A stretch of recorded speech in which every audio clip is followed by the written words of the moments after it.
우린 아무것도 안 하고 달라진 게 없는데 김정은이 우리에 대해서 더 이상 기대를 하지 않겠다. 핵미사일도 우리에게 쓸 수 있다라고 바꾼 거고 그래서 북한 매체에서 어떤 변화가 생겼는지 제가 몇 가지 자료를 오늘 들고 왔어요. 첫 번째 맞춰보세요. 난이도 하 문제입니다. 자, 왼쪽 오른쪽 어떤 그림이 달라졌을까요? 틀린 그림 찾기입니다. 아, 그림 찾기. 지도. 우리 한반도가 핑크색, 빨간색 비슷하게 이렇게. 저기는 반 나눠져 있네요. 그렇죠. 북한이 나눠져 있네요. 그렇죠. 정확하게 맞추셨고 지금까지는 여러분이 보실 때 왼쪽 지도를 썼어요. 북한이 아, 그래요? 한민족이다. 하나의 한반도다. 그런데 기가 있죠. 예, 우리를 제1 적대국으로 김정은이 규정한 그 시점쯤에서 지도가 바뀌었어요. 남북을 아예 다른 색으로 표시를 했죠. 우리는 한민족이 더 이상 아니다라는 의미예요. 자, 두 번째 이 관영 매체에서 나온 변화 그림 준비했는데 함께 보시죠. 자, 이번엔 북한의 일기예보입니다. 뭐가 달라졌을까요? 뭐야? 나 모르겠는데? 잠깐만. 날씨에 자, 이거는 일기예보 지도예요. 아, 남한 쪽은 아예 날씨 얘기를 안 해주는군요. 외국이니까. 자, 보시면은 영역 구분이 색깔로 달리 돼 있어요. 안 원래는 듣고 싶어. 남북한의 한반도를 같은 색깔로 북한이 규정을 해서 한반도의 날씨에 대해서 예보를 했다면 지금 김정은의 이 선언 이후에 남북의 색깔이 다르고 더 확실히 독특한 건 우리 대한민국과 중국, 러시아를 같은 색으로 아 표시했어요. 그러네 저 위에랑. 우리랑 다른 나라라는 거죠. 선을 그은 거죠. 자, 또 하나 준비했습니다.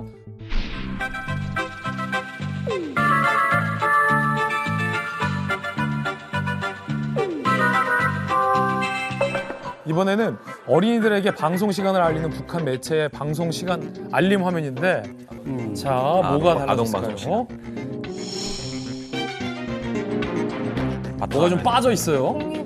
뒤에 한반도. 한반도 지도가 빠졌어요. 통일. 지도도 지도고 통일이라는 글씨 조그맣게 보이세요? 맞아요. 통일이라는 글씨를 어린 아이들에게 북한 관영 매체에서 이렇게 방송 시간 맞아요. 알리는 화면에서 네. 통일이라는 메시지를 썼단 말이에요. 같이 근데 그리면 오른쪽에 있는 네, 통일이라는 네, 글씨. 사소한 문제 같지만 이 통일이라는 글자도 쏙 빠졌죠.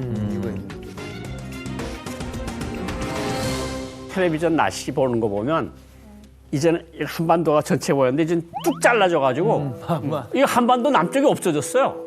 걔네들 지도에서. 그래서 여기에는 아무 땅도 없는 것처럼 바다 색깔처럼 표시한 날씨도 있어요. 그러니까 너무 회개한 그림들이 많이 나와요. 사실 이거는 김정은이가 남북이 뭐 적대 관계다 이런 거와 연관성보다는 국가 대 국가.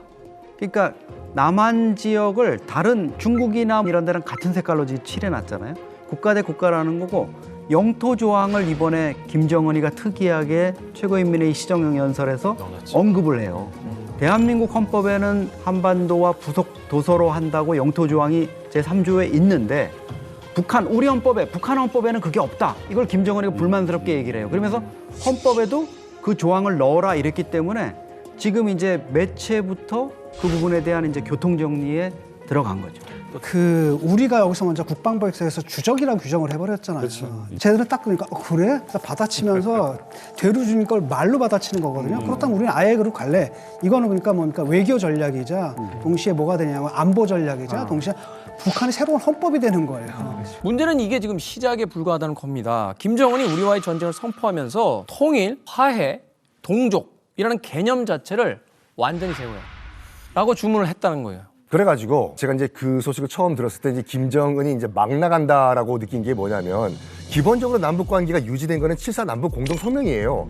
7.4 남북 공동 성명의 그런 기본 정신을 바탕으로 해서 첫 남북 정상회담의 그런 상징물로 만든 거를 꼴불견이다라고 하면서 이걸 없애자라고 했는데 종민 씨, 이 상징물이 뭘까요, 이게요? 꼴불견이요? 꼴불견이. 보기 싫은 거잖아요. 보기 싫은 거겠지. 아니면 우리가 보낸 소 있었잖아, 정주영 회장님. 네.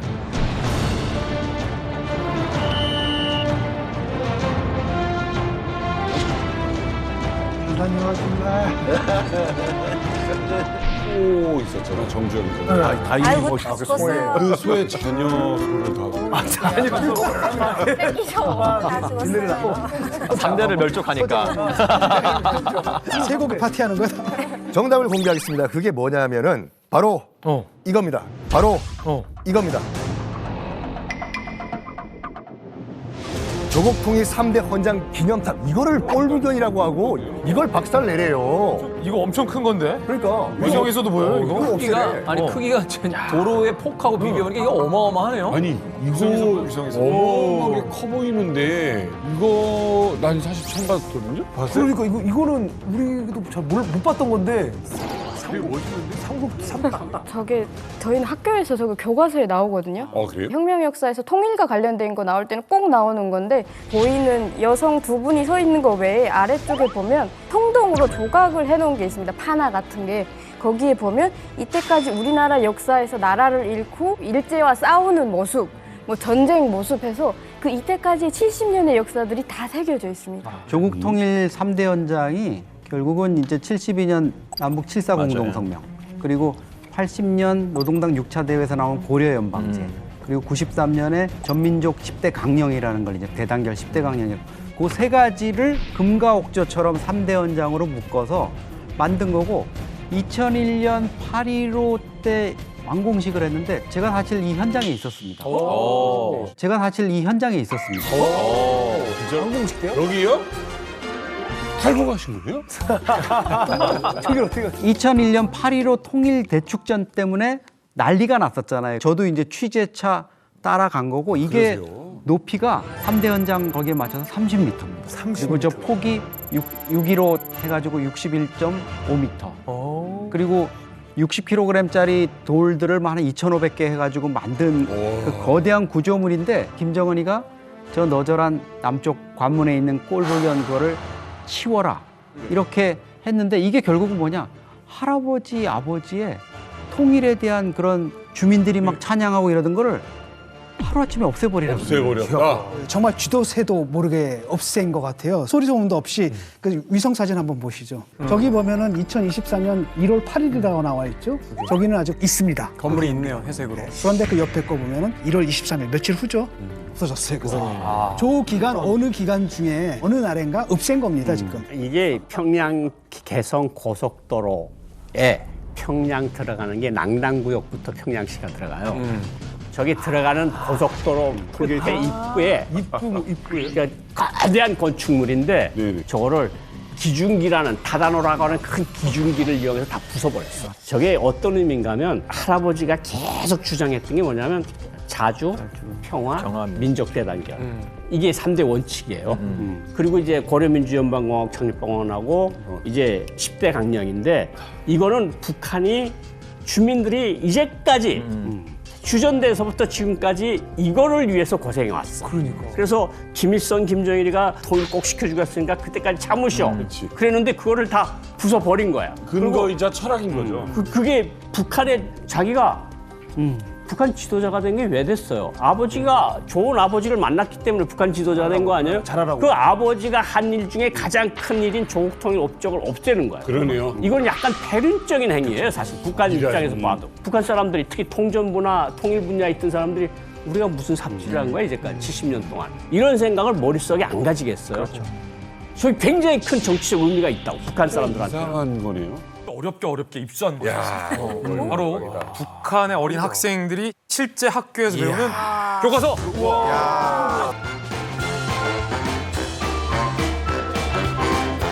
초급 교과서, 고급 교과서 오랜만에 싹 다 구해왔습니다. 이거 진짜 맞아요? 배우는 거 맞아요? 예, 역사도 맞아요. 있고 조선 역사라는 과목으로 좀 나눠져 있어요. 교과서가 고급. 그런데 제가 교과서가 너무 멋있고 저 10년 전에 바뀌었습니다. 대단하다. 제가 읽어봤는데 너무 황당한 게 야 이게 우리나라 역사가 맞나 싶을 정도로 우리가 배운 거랑 너무 달라요. 우리 최태영 선생님께서 오늘 이만갑을 위해서 미리 역사책을 공부하고 오셨다고 들었어요. 네, 제가 사실은 역사 하는 사람이니까 너무 궁금한 거예요. 어렸을 때 이제 들었던 내용들은 김일성 장군께서 그 솔방울로 실탄을 만드시고 나뭇잎으로 강을 건너셨다. 뭐 이런 얘기 많이 들었기 때문에 진짜 교과서에 그렇게 써 있는 건가? 그러니까 너무 궁금한 거예요. 근데 보고 싶은데 혹시 이런 걸 보게 되면 또 불온물 소지자로 국가보안법 걸리는 거 아니냐는 또 이 소심한 또 걱정도 있고. 옛날 학번이시군요. 그래가지고 이번 기회에 봤는데 제가 이제까지 몰랐던 사실들 또 오해했던 사실들 이런 것들을 알게 되어가지고 너무 재밌었어요. 오해도. 네, 딱 보니까 너무 좋아요. 조선 역사 초급 중학교 3편을 보면 다 세종대왕에 대해서 기술이 돼 있는데 이게 만 11살에서 13살 어린 아이들이 이제 배우는 조선 역사와 관련된 역사책 중에 세 번째 챕터입니다. 1, 2번 챕터에는 이제 고구려에 대한 얘기가 굉장히 많고 이제 세 번째 챕터에서 조선 역사에 대해서 이제 중간중간 언급이 돼 있는데 세종대왕에 대해서 언급된 부분을 제가 찾아봤어요. 좀 표시를 해봤습니다. 세종대왕에 대한 내용은 51페이지에 보시면 딱 2줄의 끝입니다. 사진도 없어요. 뭐라고 기술되어 있는지 짧으니까 제가 읽어드릴게요. 우수한 우리 문자를 만들기 위한 연구 사업은 조선 봉건 왕조의 4번째 왕인 세종왕 시기에 활발하게 진행되었습니다. 대왕 아니에요. 세종왕. 세종왕은 우리 문자를 만들기 위해서 학문 연구기관인 집현전의 성산문, 정린지, 신숙주 등에게 새 문자를 만들도록 하였습니다. 이게 땡! 세종대왕 사진도 없고요. 세종대왕 그림도 없고요. 집현전을 만들면서 밤새서 세종대왕이 막 고민을 하고 글자를 보고 기억가, 이렇게 했다는 에피소드 하나도 안 들어가 있어. 그리고 오히려 그 옆에 성산물이나 인물에 대해서는 이렇게 아예 박스 처리를 해가지고 세종대왕보다 더 많이 부각을 시켰어요. 그러니까 실제로 이 북한 아이들에 대해서 세종대왕에 대한 부분 이 부분밖에 없으니까 저는 북한에서 이렇게 오신 분들이 광화문에 세종대왕 보고 깜짝 놀라고 더 나아가 세종대왕이 누구지 좀 헷갈릴 법한 굉장히 충격적인 부분이었어요. 분량이면 세종대왕 때 훈민정음을 창제하였다. 그리고 이쪽에서는 세종대왕 시기에 훈민정음이 창제되었다.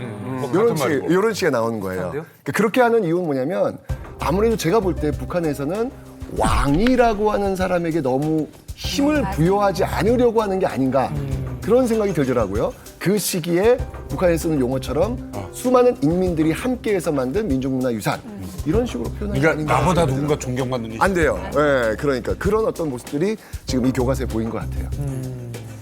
또 하나 유추했던 점이 뭐냐면 보세요. 세종대왕에 대해서는 요만큼 작은 글씨였잖아요. 근데 앞쪽에 챕터 제일 크게 제일 큰 위치에 김일성의 교시가 이렇게 딱 있어요. 그게 제일 커요?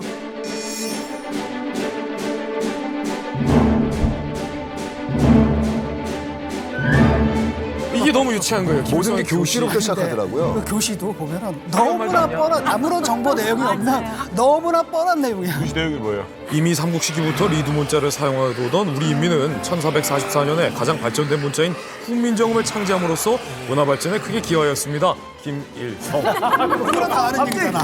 배고프면 밥 먹는다 얘기거든. 배고프면 밥 먹으라. 너무한 거 아니에요? 너무 뻔한 말이잖아요. 근데 그치. 저게 핵심이에요. 그러니까 훈민정음을 만들어낸 주체를 너희는 세종이 아니라 인민 대중으로 봐야 한다라고 가이드라인을 미리 딱 박아놓고 시작을 하는 거예요. 그러니까 특히나 조선시대 역사는 북한에서 정말 안 좋은 취급을 받는단 말이에요. 그래서 북한은 한글날도 공휴일이 아니에요.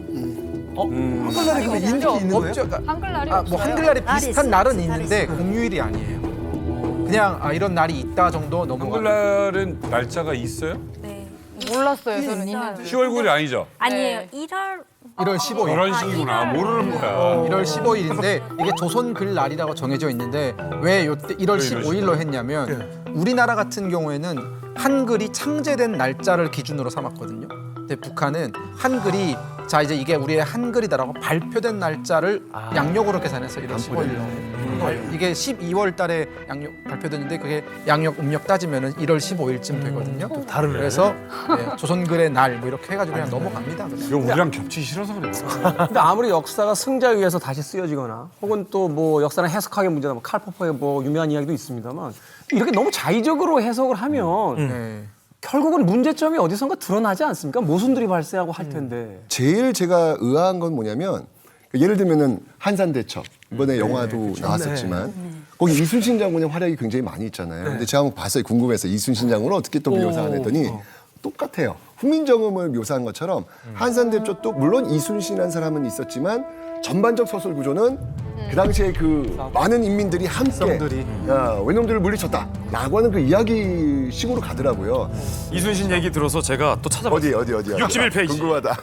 공교과서 61페이지에 일단 제목은 좀 시원시원해요. 외놈들을 전율케 한 거북선.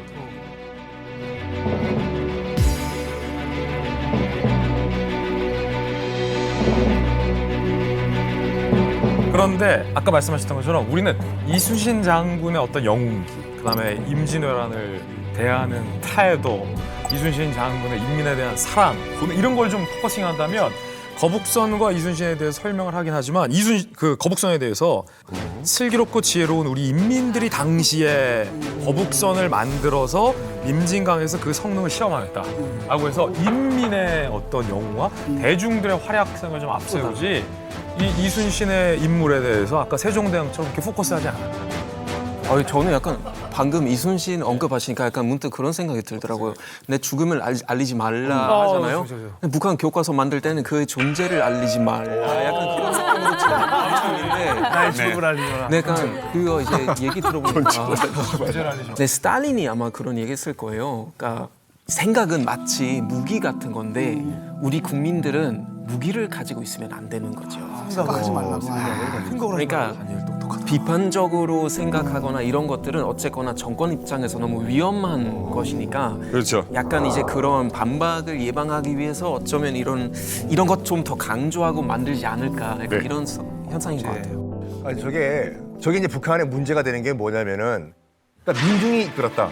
모든 혁명은 다 민중이 이끌었고 주도했다라고 약간 그쪽에 포커스를 둬야 되는데 그러다 보니까 우리가 이제 영웅으로 알고 있는 세종대왕 이순신을 부각시키면 안 되거든요. 특히 문제가 뭐냐면 예전에 제가 이제 모셨던 신상훈 감독이 이제 북한에 납북됐을 때 가장 깜짝 놀란 게 뭐였냐면은 그 당시만 하더라도 이제 북한 영화를 이제 북한 영화가 상영이 됐을 때 배우들 이름이 안 올라가는 거예요, 이게요. 주연 누구 조연 누구가 감독 누구가 없어요. 그래가지고 신 감독이 물어봤대요. 여기 왜 배우들 이름이 안 올라가냐 했더니 우리 공화국에서는 수령님과 장군님 이름을만 알아야지 배우들 이름을 알 필요가 없다. 그러니까 배우들이 장군님과 수령님보다 더 인기가 있으면 안 되는 거야. 그거 연결해봤을 때 김부자, 김씨, 이른바 백두혈통 이외의 영웅이 탄생하면 안 되는 거예요.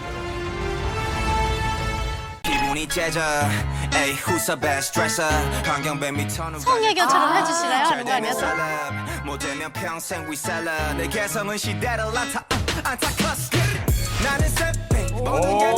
치마 짧아진 거 봐. 아니 완전 나이로 사는 어떻게 처음에도 올라갔어요. 네. 완전 대한민국이 맞아 이거 올라갔다 이거.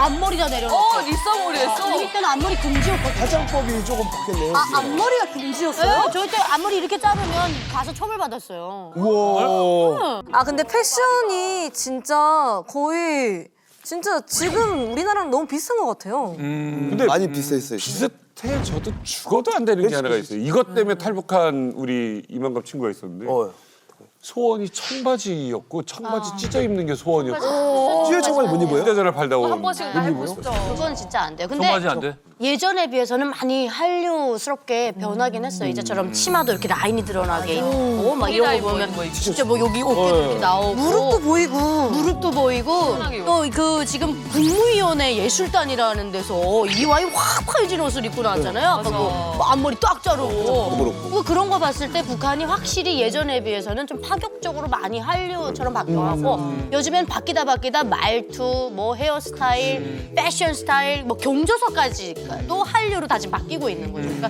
북한의 이 한류 열풍은 진짜 김정은이 전쟁을 선포할 만큼 갈 때까지 지금 다 온 거예요. 매번 그래요. 시대에 따라 문화에 따라 하지 말라는 스타일들이 있어. 바지 그렇게 하고 다니지 마라. 옛날에 우리나라로 이러지 마라. 염색하지 마라. 진짜 하물며 중학생 때까지만 해도 머리 어깨선 너무 안 됐거든요. 진짜요? 이게 사실 한류 패션도 이제 계보가 쫙 있어요. 2000년 초반부터. 맞아. 계보가? 네, 이게 유행이 계속 바뀌거든요. 그러겠지. 그러면은 이제 초반에 제가 기억하기로는 마이걸에서 이준기 씨가 마이걸. 사기 컷을 딱 하고 나와요. 맞아. 사기 컷. 네, 남자인데 정말 여자처럼 예쁘게 하고 나와요. 내 첫사랑. 그리고 남자인데 목걸이를 하고 귀걸이를 하고 나옵니다. 맞아. 근데 장마당에 가니까 애들이 어느 순간부터 그 검은색의 목걸이를 다 하나씩 하고 다니는 거야. 새살스를 어느 순간. 그리고 귀걸이도 십자가를 달았는데 그게 십자가 의미인지 몰라. 모르고. 그냥 달아. 그걸 누가 만들어요? 모르니까. 장마당에서 팔아요. 중국에서 들어오니까. 다 만들어서 팔고. 그래서 북한에는 이걸 또 사기 컷이란 걸 모르니까 배 뜯어먹은 머리라고 해서 거지머리라고 해요. 개 뜯어먹은 머리요? 배 뜯어먹은 머리다. 유현진 씨가 그거 있었어 사실. 네. 거지머리를 하는 그 아주머니가 인기가 좋다. 거기 사람들이 줄 서가지고 애들이 하고 다니고 그 정도로 드라마가 나오면서 유행이 쫙 가고 있었어요. 계속. 그죠? 다 어디서 구해요 이거는 이제? 한국이랑 국경지대에 있는 쪽에서는 이제 남한 쪽에서 풍선으로 많이 가고 국경지대에는 사실 압록강부터 두만강이 쭉 붙어 있으면 중국에서 어마어마하게 물량들이 나와요. 그렇죠. 네, 그리고 이게 옛날부터 VHS부터 시작을 해야 되는데 그거는 크잖아요. 그러니까 몇 개 못 가지고 나와요. 근데 그게 이제 바로 CD로 바뀝니다. 그러면은 운전하시는 분들이 보온병을 하나씩 꼭 가지고 다녔어요. 옛날에 누르면 나오는 보온병이 있었어요. 그거를 알맹이를 딱 꺼내고 거기다 CD를 넣으면 딱 100장이 들어가요. 딱이다. 거기다 CD를 넣으면 딱 100장이 들어가요. 딱이다. 굿 아이디어. 고급정보다. 네, 그래서 차 옆에다 두고 나옵니다. 근데 그거는 세관에서 검사를 안 해요. 안 하지, 안 하지. 그럼 드라마가 그게 100장이면은 한 두세 개는 무조건 24부작으로 딱 가지고 나오는 거니까. 그렇게 해서 장마당에서 유통을 하는 거죠. 그렇게 나와서 CD를 보다가 CD도 사실 검열을 이렇게 보이원들이 또 머리가 좋아요. 이런 사람들 머리가 또 좋아. 머리 좋아. 전기를 끊고 들어옵니다. 진짜. 맞아. 깨지 못하게. 그러면 아 드라이브에서 CD가 못 빠져나오게? 검열을 확 들어오면 다 잡혀요. 그리고 열이 있으니까 손대면 뜨거워. 아 근데 그건 해결 방법이 있습니다. 왜냐면 12간씩 보기 때문에 거기다 얼음, 눈 이런 거 항상 위에 올려놓고 봐요. 아니 근데 유성 씨는 되게 구석기 시대로 봤다. 이제 잘 사는 집들은 저희 같은 경우는 CD 플레이어를 집에 두세 개를 가지고 있어요. 그래서 보다가 딱 끼면 얘를 빨리 바꿔치기 하면 돼요. 전 돈이 있는 데고 여기 돈이 없는 데고 쉽게 말하면. 제가 단속을 하면서 이걸 아는데 진짜 아날로그식으로 다 살았네. 내가 단속을 해봤으니까 지금은 오케이. 단속 받는 사람들이 어떻게 하냐면 그 카드 있지 않습니까? 주패, 북한에서 주패라고 하는데 그거 갖다가 오른쪽 위치에다가 싹 긁으면은 열쇠 자물쇠가 채웠던 게 탁 열리면서 이거 자동적으로 CD가 밖으로 나와요. 이거 물리적인 방법으로. 네, 그리고 그걸 뽑고선 북한 영화 갖다 여기서 닫아. 날 넣는다는 거. 그러면은 와서 검열을 해도 괜찮기 때문에 이제 그런 방법을 안 써요. 어머 그렇게 허술해? 그런 좋은 방법을 왜 이제 알려줘? 지금은 또 다 USB로 보기 맞아. 때문에. 지금은 CD를 누가 안 봐. USB는 이제 사람들이 노트북, 컴퓨터가 집에 또 한 대씩 생기기 시작해요. CD 같은 건 복사가 어려운데 맞아. USB는 복사가 돼요. 그러면 중국에서 한 편만 넘어오면 200편, 300편이 됩니다. 복사가 되니까. 그러다가 USB도 사실 부피도 좀 있고 예전 외장하드도 있으니까 이제 SD 카드. SD 카드. 그 큰 것도 아니고 요만한 거예요. 맞아. 보다가 딱 걸리면 뽑아서 입에다 넣어야 돼. 입에다 넣어서 맞아. 먹기도 하고. 아 너도 해봤구나. 너 일로 오라. 이 똥 살 때까지 기다리라. 어떻게? 씹어서 먹습니다. 아 진짜? 씹어서 먹어? 그 황해도나 강원도 쪽은 북한에서는 북쪽 지방보다 더 많이 볼 거예요. 왜? 못 본다고 그러는데요? USB를 저희는 거의나 안 봐요. 강원도나 황해도는 다이렉트로 나옵니다. 우와. 점차로? 점파로. 저걸로 그냥 바로 생중계야? 나옵니다. 한국 이거 부럽다. 사실입니다. 대박. 제가 북한에서 런닝맨을 봤다는데 아, 왜 그래? 어머. 진짜로요? 다 잡힙니다. 강화도에 북한 사람들이 볼 수 있게끔 믹스해서 중계를 해줍니다. 그래서 다이렉트로 다 보고 이제 우리도 본방사수라고 하잖아요. 본방사수를 북한에서도 어머. 내가 만약 이 영화를 잡는 거를 나만 보는 게 아니고 그 영화를 구워요. 나오는 거를. 그래가지고 여기 거를 북쪽 지방으로 팝니다. 대박. 중국에서만 딱 들어오는 게 아니에요. 나 중국에서 오는 줄 알았어.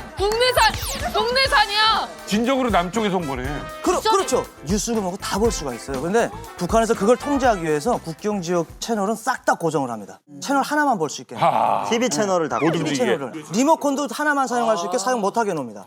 그리고 거기다가 이제 전파 감지국이라는 이게 딱지가 있는 거를 막 붙여놔요. 아, 뜯지 못하게. 검열 딱지. 네, 검열 딱지를. 이걸 풀어야지. 근데 그걸 푸는 방법이 있어요. 그렇지.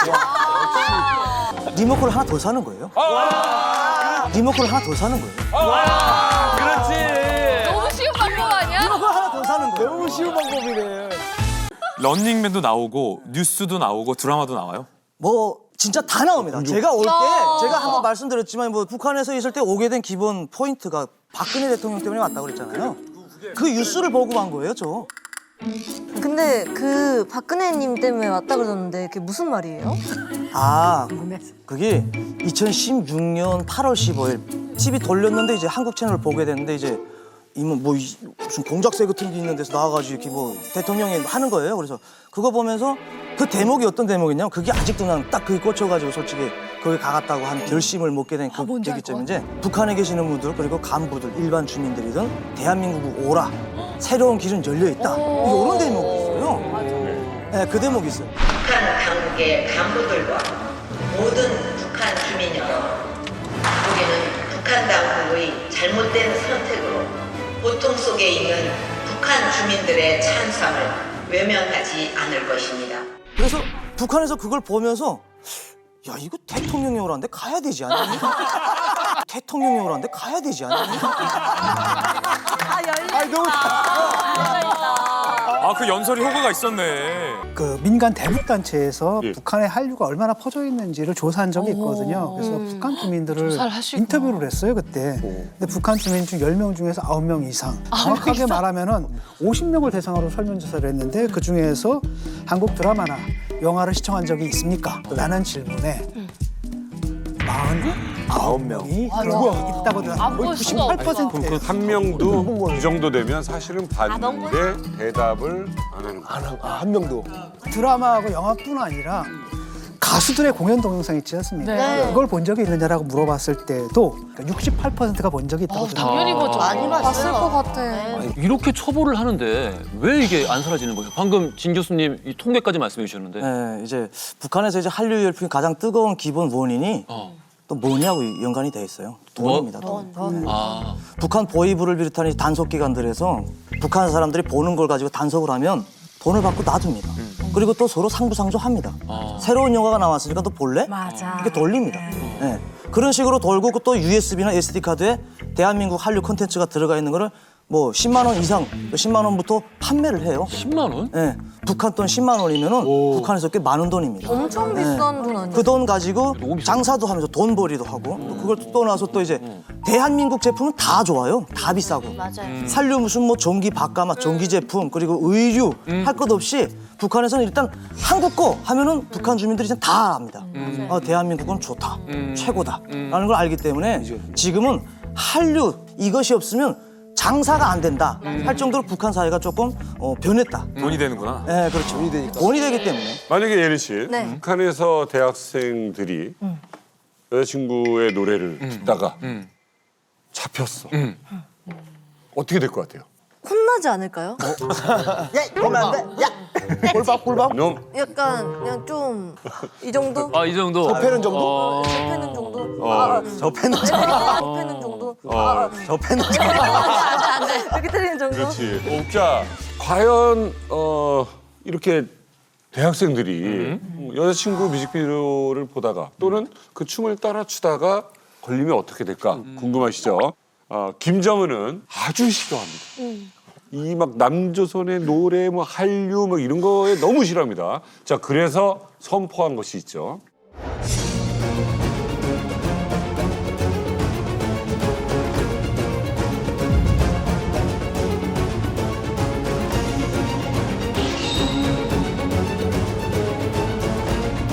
이 사회주의적인 요소가 바늘만큼이라도 스며들지 못하도록 투쟁과 교양의 도수를 높여 나가야 합니다.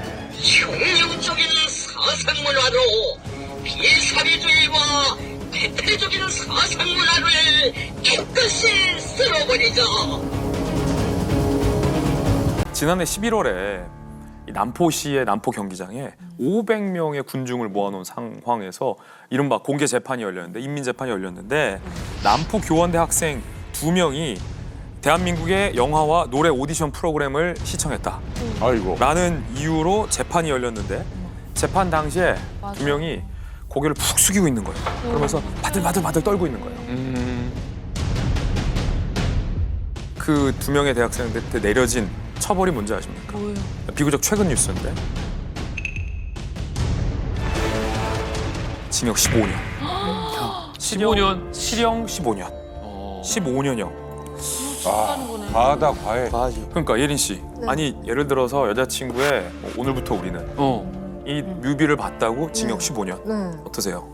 내가 좋아하는 사람 그냥 그 봤는데 솔직히 지들 할 거 다 볼 거 아니에요. 위주분들은. 그걸 단속한 지들에게 한번 물어보겠습니다. 어떻습니까? 그걸 단속한 지들에게 한번 물어보겠습니다. 어떻습니까? 왜 그랬어요? 그래요, 지들. 계속 나쁜 놈이네. 네. 아 오늘은 잘못 나왔다. 솔직히 너님도 봤죠? 전임도 많이 봤어요. 아 일단 이신이고? 15년 이제 뭐 교화형에 처했다고 하지 않습니까? 원래 기존에는 한류 단속을 하는 보위부라든지 백공부라든지 이런 단속 기관에서 명분이 없었어요. 네. 그 정확한 규정이 없어가지고 그러니까 이 명분을 만들기 위해서 이제 김정은이가 2020년도에도 그렇고 22년도에도 그렇고 이런 한류 콘텐츠를 차단하기 위한 반동문화 수상배법 이런 걸 만들어 놔가지고 거기에 조항에 들어가 있는 게 바로 15년형입니다. 15년요. 그래서 이게 이게 들어간 맞췄어. 근데 저 15년형이 이제 그 참 약과인 게 뭐냐면은 그 지난 10월 3일이었어요. 그 양강도 해산에서 고등학생 미성년자예요. 고등학생 2명이 남조선 영화, 드라마 그리고 이제 포르노를 보고 유통을 하다가 걸렸거든요. 어떻게 됐을까?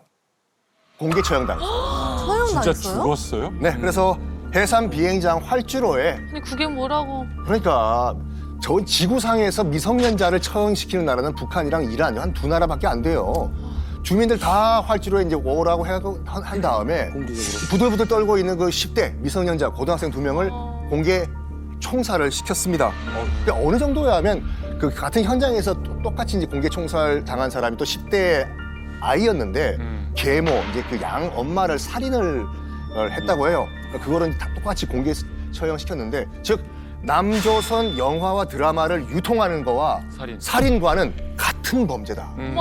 이 뜻이에요 지금. 같은 양형의 범죄다. 그러니까요. 예전에 우리 이만갑에서 예전에 오징어 게임을 그 판매했다는 이유로 그 총살 당했던 그것도 한번 다룬 적이 있었는데 그리고 USB 이거 샀다고 무기징역도 받고 그리고 이번에는 이제 10대들을 이제 이렇게 공개 처형까지 한다는 게 조금 충격적이긴 하네요. 얼마나 보고 싶었겠어요, 애들을. 그래요. 네. 오징어 게임을 봤다고 이제 공개 처형한 거는 북한 주민들도 아마 다 알고 있는 내용일 거예요. 근데 이유가 사실 번복이로 보여주는 거죠. 네, 오징어 게임을 봐서 사형을 당한다. 그리고 북한에서도 10대들을 공개 처형하는 건 극히 드문, 정말 없는 일이거든요. 근데 이제 북한에서 그렇게 했다라는 거는 보여주기식으로 이렇게 하면은 10대들한테도 벌을 줄 수 있다. 사실 예전 같으면 정말 심하면 10대들이 초범이면은 노동 단련대 다음에 또 걸리면은 5년의 노동 교화소까지는 이제 가능했던 그러니까 케이스가 있었는데 이거는 정말 극히 드문 일이죠. 사실 이번에 그 2명 총살한 아이들은 우리나라 특목고에 해당하는 북한의 제1고 고급중학교 여기 학생들이에요. 인재들이죠. 그러면은 말하자면 인재기도 하겠지만 동시에 아버지 엄마가 권력국이 있을 수 있습니다. 그렇지. 이게 경제 조건이 못 받쳐주면 일고 중에 갈 수가 없어요. 그러니까 엄마 아버지가 능력이 있어서 빼낼 수 있는 능력이 되는데도 못 빼냈다라는 건 시범격에 걸렸을 수 있는 가능성이 높고 이게 굉장히 좀 북한도 아다리가 잘 맞아야 돼요. 재수없게 걸리면 죽는 거고 좀 재수가 그나마 좀 있게 생기면 요거 좀 조작해서 빼낼 수도 있는데 그걸 못한 것 같아요. 형주 엄마 동네에는 이런 거 잘 안 돌지 않았어요?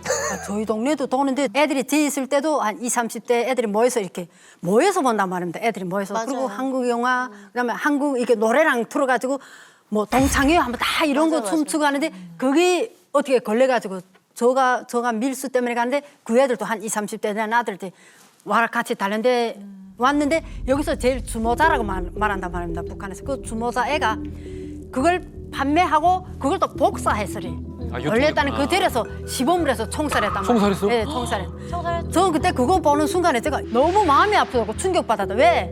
남조선이 나쁘다는 인생밖에 저는 안 가졌단 말이에요. 나쁜 놈들이 왜 저런 거 해서 돌려가지고 애들이 왜 저걸 봐가지고 총살하는가. 그게 충격을 먹었댔어요. 저는 그때. 그러니까 이게 마약 사범처럼 취급하는구나. 그냥 단순 그 그걸 이용한 사람보다는 그것을 실제 유통하고 판매한 사람들에게 더 큰 처벌을 한다. 근데 되게 충격인 게 옛날에는 아까 일고등 다니는 애들이 청살당하는 건 상상도 못했거든요. 아. 왜냐면 북한은 권력과 돈이 있으면 그렇지. 남서스나 100편 받아 1000편 받아 상관없어요. 다 해결이 됐어요. 근데 얼마나 세상이 바뀌었냐면 지금 오는 친구들 얘기에는 검찰서에 있는 친척이 삼촌이 다른 짓은 다 해도 내가 빼내줄 수 있는데 한국 드라마만은 절대로 안 된다. 이렇게 얘기할 정도래요. 그때 하면 안 되는 거구나. 이게 북한이 정말 말도 안 되는 게 인구는 우리나라 반밖에 안 돼요. 근데 상비 병력은 128만이에요. 그렇지. 김정일 때부터도 항상 하는 얘기가 자기는 그거 다 필요 없대요. 특수부대 20만만 가지고 남조선 해방할 수 있대요. 그러면서도 128만을 거기다 가둬두는 이유는 10년, 13년을 가둬둔단 말이죠. 젊은이들 사이에다 풀어놓으면 뭘 하겠습니까? 한국 드라마 접하고 정권을 반대하는 투쟁을 할 데모하거나 거잖아요. 뭐 이럴까 봐. 그러니까 얘네들 여기다 딱 가둬놓고 얘네들 갖다가 도시 건설시키고 화력발전소 짓게 하고 얘네들 돌격대 농장원들 싹 다 건설판에다 내보내고 그러니까 이건 군체계라고도 볼 수가 없어요. 젊음이 없구나. 저는 90년대 학교를 다녔으니까 그때 법적으로 일본 음악, 일본 문화가 오, 금지가 돼 있었단 안 말이에요. 됐다고. 수입도 안 되고 듣지 말고 보지 말라 그랬어요. 근데 그래도 봤죠. 그때는 이제 똑같다, 우리랑. 그런 비디오 테크들이 있으니까 불법 복사한 것들을 이제 친구들끼리 서로 돌려보고 그랬었는데 지금 마치 북한에서 USB 돌려보시는 맞아요. 것처럼. 그런데 만약에 내가 지금 이 비디오를 보면은 죽어. 그래도 봤을까? 라는 생각이 들면서 계속 뭔가 상상해 보게 되는데 난 못 봤을 것 같아. 지금 이런 극형을 보면서도 한류 콘텐츠를 보겠다는 사람들이 있어요? 그 저희 때 볼 때도 어쨌든 유포하면 죽이긴 할 때요. 그런데도 저희는 입을 뒤집어 쓰고 봤어요. 그러니까 그 정도로 이 한류라는 그 드라마가 뭐라고 해야 될까요? 이 알 속에만 갇혀 살다가 바깥 세상을 보니까 완전 미쳐버리게 되는 거예요. 그것도 말도 알아듣는 말. 말도 알아듣는데 그게 말하도 또 이상해. 세지. 네. 그리고 막 음악이 없어. OST도 우리가 알고 있던 그런 게 아니라 당을 위해서 충성해야 되고 이런 장려하는 음악이 아니라 OST 자체에서 사람의 마음을 막 긁어내리고 다 신선해. 그렇죠. 그러니까 대학생 때니까 얼마나 이 마음속에 부글부글 끓을 때예요. 근데 막 여자친구를 위해서 남자친구가 막 자기를 희생하고 이런 걸 보니까 너무 이게 색다른 거예요. 그러니까 이게 말하자면 그 턱식하다 그러죠. 너무 자극적이다 보니까 끊지를 못하겠더라고요. 이걸 못하게 하면은 더 해요. 맞아요. 로미오와 줄리엣도 안 말렸으면 2달 사귀고 끝났어. 두 달? 이게 참 목숨 걸고 본다? 예리 씨가 어려운 거예요. 맞아요. 쉽지 않아요. 왜냐면은 저도 약간 지금도 드라마를 본방사수 하면은 일주일을 기다려야 되는데 맞아. 그게 진짜 일주일이 정말 한 달 같고 2달 같고 되게 길게 느껴지거든요. 그렇죠. 근데 그거를 기다려야 된다는 게 너무 힘들거든요. 그렇죠. 근데 그게 가능하나 그리고 또 북한은 제가 알기로는 진짜 뇌물이 어떻게 보면 조금 필수라고 생각이 들기도 하거든요. 모든 분야에 돈이 필요하다. 예물공하고. 그래서 약간 좀 그런 것도 그냥 주면은 넘어가는 거. 네. 넘어갈 수 있지 않을까? 네, 네. 좀 그런 생각이 좀 들기도 해요. 예린 씨가 이만갑 애청자라고 하시더니 진짜 북한 사람들의 마음을 꿰뚫고 있어요. 아까 말씀하신 거 이제 뭐 뇌물공화국 아니냐 북한 했잖아요. 북한의 처벌 수위가 올라가면 올라갈수록 또 좋아하는 사람들도 있습니다. 왜요? 본인 같은 사람이 좋아하잖아요. 그럴 수 있겠다. 그렇죠. 그리고 또 북한에서 이 처벌 수위가 올라간다고 해서 북한 그 2,300만 북한 주민들 다 죽일 수는 없어요. 그렇죠. 네. 맞아요. 그 체제가 유지되려면 그 사람들이 있어야 되기 때문에 좋아하는 거는 보이브라든지 이 한류를 단속하는 그런 데서 좋아하는 거예요. 이게 왜냐면- 규제가 늘어나면 그렇죠. 그러면 먹으니까. 온 금액이 올라가요. 처벌 수위가 올라가는 거예요. 원래는 뭐 100달러에 봐주던 것을 200~300달러로 올라가고. 그렇죠. 북한은 맞아요. 뇌물공화국이에요. 그렇기 때문에 이 보던 사람들이 계속 보게끔 돼 있는 거예요. 그러니까 중간 단위에 있는 이런 이제 단속하는 사람들은 배가 더 불러지는 거죠. 그렇지. 그리고 좀 약간 침묵을 다져놓으면 좀 좋지 않을까요? 침묵을 다져놓으면은 관계를 좀 잘 유지하고. 관계가 벌써 돈이에요. 네. 이렇게 들어오실 때 음식을 좀 더 해놓거나 떡 한 입이라도 더 주고 이렇게.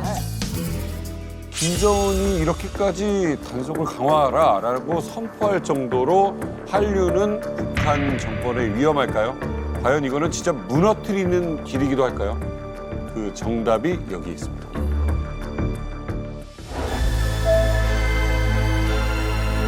자, 동독과 서독으로 분단이 된 독일이었죠. 장벽이 세워졌고요. 아, 저 당시엔 저런 그렇죠. 벽돌을 쐈었네요, 그냥. 장벽을 와.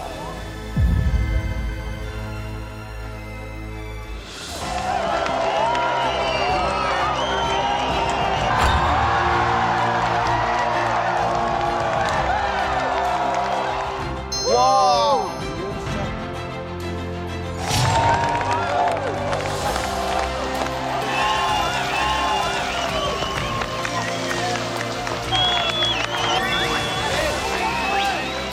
어머 세상에.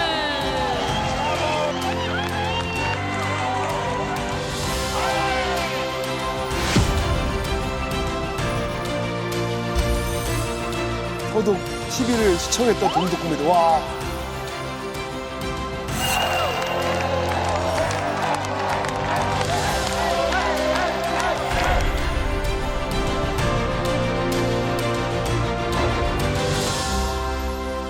근데 저거 보니까 떠오르는 게 예. 탈북했을 때 아 내가 탈북했구나 하는 걸 실감했던 게 하나원에 왔는데 아까 그 손중이 나오는 태양의 후예 쫙 나오는 거예요. 근데 북한 같으면 한국 드라마 볼 때 이불 쓰고 친구들끼리 막 하면 조용하라 하고서 막 이러고 봤거든요. 근데 하나원에서 우리가 막 열광하면서 다 같이 막 이렇게 보는데 와 나 정말 이제는 자유를 찾았구나. 나 진짜 탈북했네? 이런 생각이 들더라고요. 그러니까 보니까 이게 동독에서 매일 밤마다 서독 TV를 봤다고 하잖아요. 뭐 어떻게 보면 베를린 장벽을 무너뜨리는 거에 큰 공조를 한 게 서독 TV였었네요. 그렇죠. 그런 측면이 분명히 있습니다. 사실 5, 60년대까지만 해도 동독도 북한처럼 서독 TV를 다 금지시켰거든요. 근데 그 이후에 70년대부터는 이제 동독 주민들이 워낙 반발하니까 좀 풀어줬어요. 아, 반발을 했어. 예, 그래서 얘기 들어보면 어차피 그 학교에서도 선생님이 보지 말라 그랬는데 와가지고 애들 끝나면 서독 TV 본 얘기를 했대요. 동독 애들도. 전파로 본 거 아니에요? 네, 다 보고 그다음에 이제 동독 그 친구 중에 하나 있거든. 동독 출신 노동자가 있는데 그 사람한테 물어봤는데 동독 살 때 생활이 어땠냐 그랬더니 뭐 그렇게 나쁘지 않았대요. 그냥 아니 뭐 애 태어나면은 그때 그 전화하고 자동차를 신청해 놓으면 애가 성인이 될 때쯤 되면 순서가 온대요. 그러고 나서 근데 결혼하면 아파트 주고 직장은 딱 잡게 해주고 근데 생활 필수품 있잖아요. 왜 청바지 같은 거 없고 뭐 양말 같은 게 질이 떨어지고 이런 것들이 좀 부족했고 우리랑 좀 상상이 다른 게 서독 사람들은 그때 동독에 왔거든요. 동독을 얼마든지 방문할 수 있었고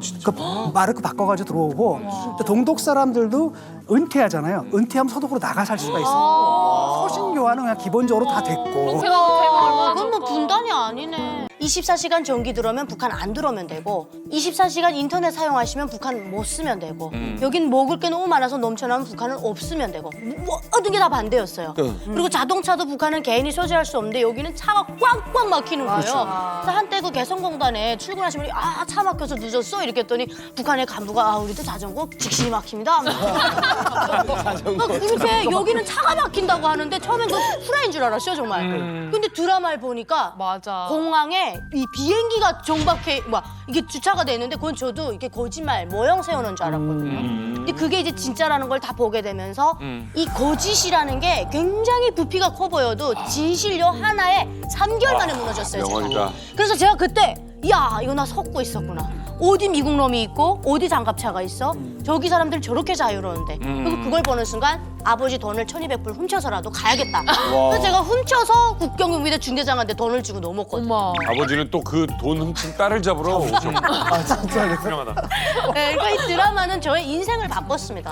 이게 사실은 여러분들이 말하신 게 사실은 다 이론적으로 있어요. 무슨 얘기냐면 봉건 국가에서 현대 민주주의 사회로 모든 나라들이 전환이 됐어요. 프랑스에서는 일찍이 전환이 됐고, 근데 세 단계를 거쳐요.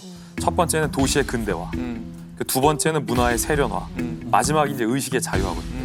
근데 지금 북한의 평양을 중심으로 김정은 집권 이후에 어느 정도 도시의 근대화까지 갔어요. 그 두 번째는 한류 문화에 대해서 여러분들이 이야기하셨잖아요. 막 탈북하잖아요. 그래서 문화의 세련화까지 갔어요. 마지막 남은 단계가 의식의 자유화만 있어요. 그래서 마지막 단계까지 왔어요. 이제 의식의 자유화만 일어나면 북한 정권은 붕괴되려고 봅니다. 근데 놀랍게도 우리나라에서는 주한미군 방송을 그냥 지상파로 틀면 나왔어요. AFKN. AFKN이라고 채널 네. 2번이라고. 예.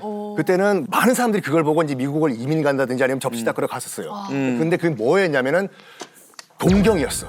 우리가 들었던 정말 미국의 아메리칸 문화가 이런 거구나. 진짜 맞구나. 이건데 이거는 북한 케이스는 쏘봤다잖아 지금요. 내가 알고 있던 남한 사회와는 다르다. 내가 쏘봤다. 그러니까 이게 점점 어떻게 보면 그 티핑 포인트라고 해가지고 이제 이게 균형을 유지하다가 딱 꺾이는 순간이 있거든요. 임계점이죠. 요즘 백도씨라고 하는. 그렇죠. 예. 이런 불만이 점점 쌓여가다가 이제 백도씨 임계점에 도달하면 어느 순간 빵 터지지 않을까. 저는 그렇게 생각해요. 이미 알 건 다 아는 거잖아요. 맞아요. 그래서 저도 학교 때 좀 화가 났던 게 학교에만 가면 남조선은 꼭두각시고 계속 안 좋은 것만 가르쳐주는데 빨리 집에 가서 한국 드라마를 보고 싶은 거예요. 집에 가서 한국 드라마를 보는 순간 역시 남조선 최고야. 막 이러고 다음날 학교 가면 너무 공부하기가 또 싫어지는 거예요. 그러니까 아직도 어린애 소녀가 내 눈알 좀 사가세요를 그게 학교에 가면 사진들이 다 붙어 있어요. 현실은 지금 드라마를 네. 보고 있는데. 시대적 요구가 정말 목 끝까지 차올랐을 때 백도씨가 오는 순간이 저마다 찾아오는 것 같아요.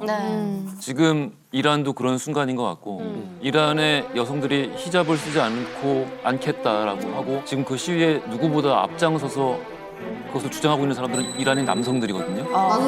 그래서 그 앞에 가서 젊은 사람들부터 해서 이제는 뭐 남녀노소 가리지 않고 가서 누가 돌 던지고 있으면은 남성들이 가서 에워싸가지고 자기들 대신 맞고 왜냐? 이제 백도씨가 됐기 때문에. 어느 순간 야 이건 아니지 않냐 솔직히?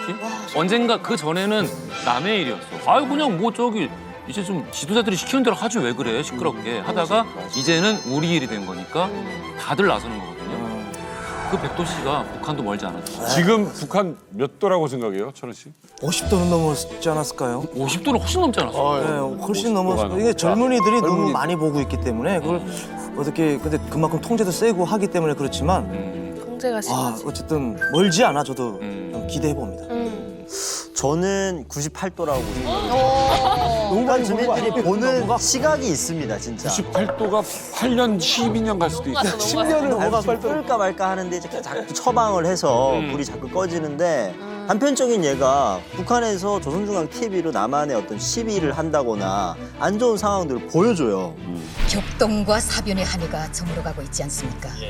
하지만 이 시각도 남조선에서는 잠들 줄 모르는 촛불의 대하가 어둠의 뿌리를 들춰내면서 더욱더 격렬히 타번지고 있습니다. 그렇습니다.